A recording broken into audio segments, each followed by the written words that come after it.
But in your mind, y'all are consensually contacting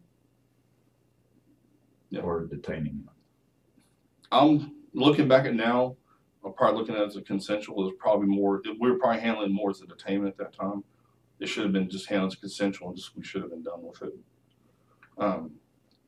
Officer Weber asked us, where we're at. Tell Weber, hey, we got him. We're over here by the self checkout.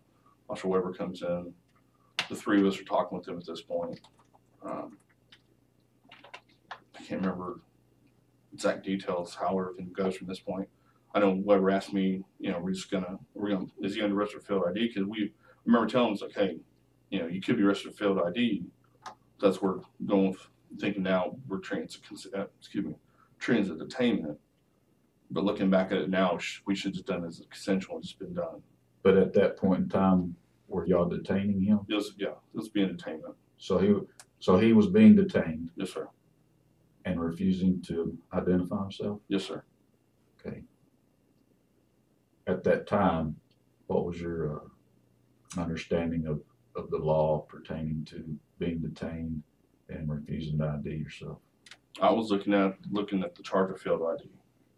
Based on him not giving us the information who he was.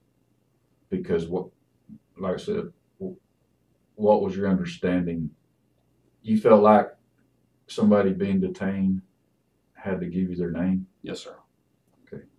And you've since I've re-educated myself, talked to Sergeant Gallardo, the next day me and him sat there for, 15, 20, 30 minutes. I can't give you an exact time frame, but he sat there and me and him looked at it, and we talked about it, explained it to me.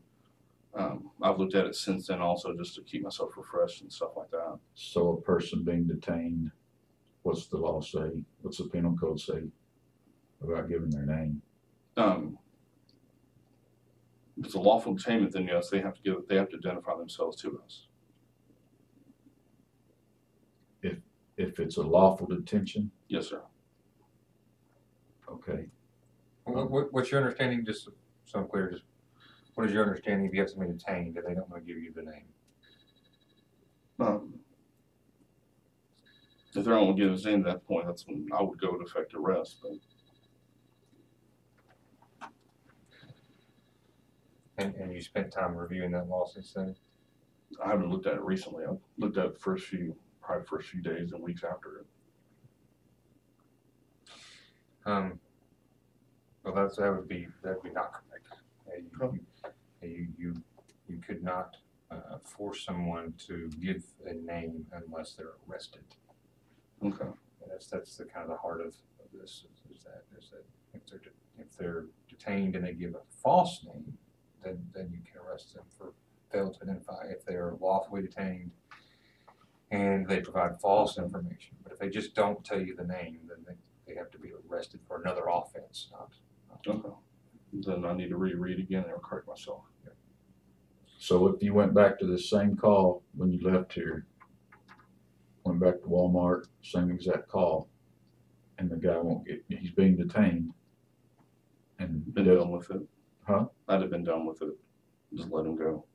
He's not. I'm not. I just want to make sure. No, that you understand the law, so we don't have to do this again. Yes, sir. No, I understand. That's my mistake. Like I said, it's been a while since I've read it again, so we'll re-educate myself and reread it. And so let me ask you this way: under this, pertaining to this incident, you're detaining this guy, and he didn't want to identify himself. Could you lawfully arrest him? No, sir. Could you arrest him if he lied to you about his ID? No, sir. With Sergeant Griffith's, information that didn't have a lawful arrest. If you're detaining somebody and they lie to you, you can arrest them for failure to ID. Yeah, if they lie. If they lie to you. Okay.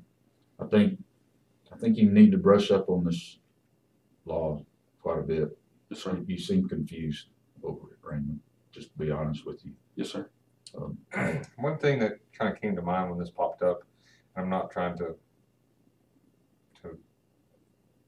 bring up old stuff, but you remember whenever, probably about 5 years ago, and I was your sergeant on patrol, and you had a guy that kind of a similar thing happened over at those,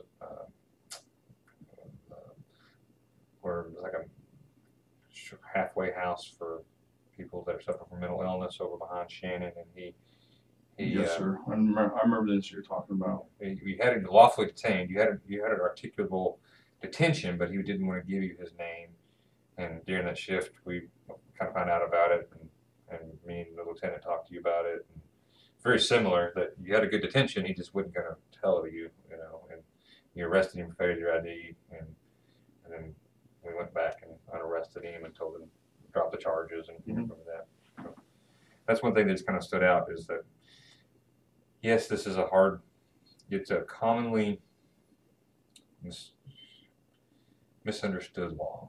It really is. You're not the only one, but you got to make sure that we're leaving a good impression for these younger guys like Mayberry that's there, that, you know, to brush up on that. So we're not digging you. We're not perfect, but it did stick out. If that makes sense. Mm-hmm. Another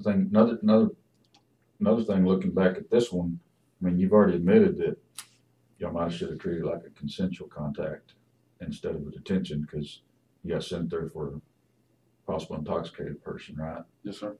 And you didn't see any signs of intoxication, so I'm not really sure you had a detention.